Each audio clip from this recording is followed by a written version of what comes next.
There's something that I find truly fascinating when the more I study about post-colonial and colonial just itself, and how Africa was colonized, and how the British people brought about their own cultures, their own systems, and everything. And what I find fascinating is that when these guys came in, they discarded everything African. Anything that is African, they called it was bad. Okay, everything that was African was bad. They brought in their way of thinking, their education, like everything was their was theirs, and everything African was bad.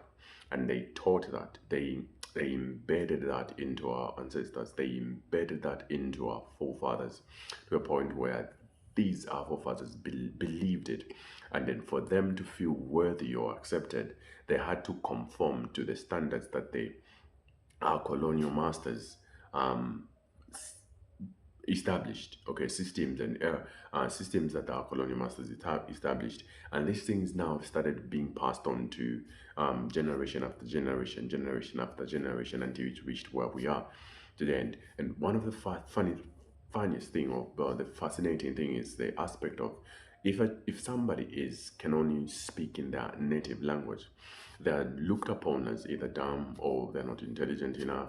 Like, this is just a language that you can learn. Okay, it's a language that you can learn. You don't need to be smart, you don't need to be sharp. It's just something that you can learn and become very good at it. But surprisingly, it became a measure of intelligence. And for many people, if it's okay, like I can see a Chinese person speak broken English, and it won't be a big deal. But when I see my fellow African person speak broken English, it becomes a huge deal. Why? Because this thing has been ingrained, has been embedded to. I think if an African person doesn't know how to speak English, then they're either dumb or there's something wrong with them. And that is something that I want to really bring people to say, just because you speak well doesn't mean that you're smart.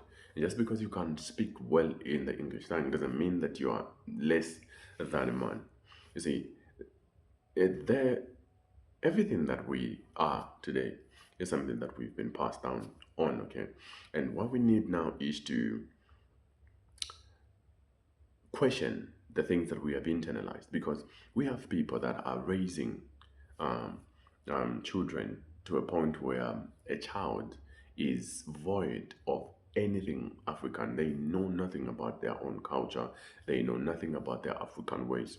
It's like everything African is bad. Yes, I do agree that there are certain things in terms of African that are not really okay. There are certain practices that, they're questionable, and those things need to be discarded. But not everything African is bad, because that is our identity. Now, many people try to pick up a culture or pick up an identity that is not theirs, and it's like they refuse their culture and they try to pick up their, and because they cannot completely get that culture and make it their own, they are sort of like in the middle. Okay, and they raise the children like that, and that shouldn't be the case. We must embrace who we are as Africans. We must embrace who we are and where we come from, and learn to say, okay, there are certain things that I can agree with, and there's certain things that I do not completely agree with. And this is one of the things that I look at and basically talk about, is when we begin to adapt and think that we are less than, okay, we sort of assimilate. Okay, we begin to internalize the message that we are naturally are not good we're not naturally good enough as African. That we cannot produce something good that, somebody will look at it and say, okay, that was produced in Africa, and we are actually proud. But we are the first people not to support one another. We are the first people not to actually just bring our nations down. We try to look at anything and everything negative, and we don't really focus on the positives. Anyone can go out there and look for anything that is bad, and you will find it. I follow a lot on Western media. Like, I do follow it a lot, and what I've noticed is that they never post about the bad things that are happening in their countries. They only post about the good stuff. And when we see it, we want what they have, but there are actually bad things that are happening in whatsoever where they are. And if we also sort of adopted that, because this is something that I really, really find fascinating, and I think I have a problem with it, where to a point where we try to adopt certain things, and it's like we want their culture, but there's certain things that we want and certain things that we don't want.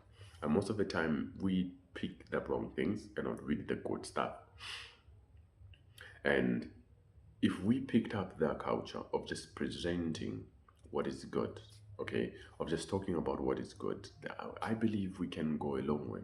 I believe as a nation we can develop, because our energies are focused on what truly matters, what is truly important.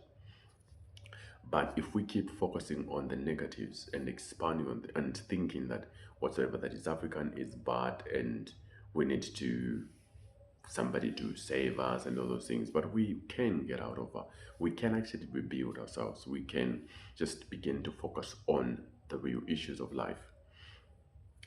Because when we believe the lie that our authentic selves, our accents, our cultural expressions, our natural hair, our spiritual practices are somehow inferior, it how can we then develop as a nation? How can we develop as a continent if we don't believe in ourselves and in the power that we carry?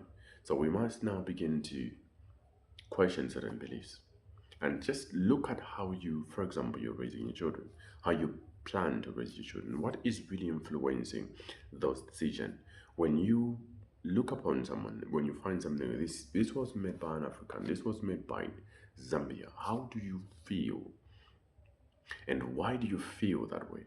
Those are things that need to be investigated and rechanneled to think to say, I will support African, I will support Zambian, because that is the only way that we are going to what to develop. You know, I meet African ladies or girls who, for example, you tell a girl you are beautiful, okay, and in a way they feel like the only way they need to present themselves a certain way for them to be called beautiful, and just as they are naturally, it's like it's a taboo. Okay, so they try to fit in, they try to adopt, they try to pick up all these things, just make themselves feel beautiful. And there's nothing really wrong with that, but it becomes a problem when your true authentic self is suppressed because you want to just adopt to the beauty standards out there. And these beauty standards are Western beauty standards. When we just try to say this is African, this is the African beauty standard, and I think life will be is going to be better and it's going to be easier. So I do believe that we wrestle against principalities and powers that shape how we see things, how we um, see ourselves.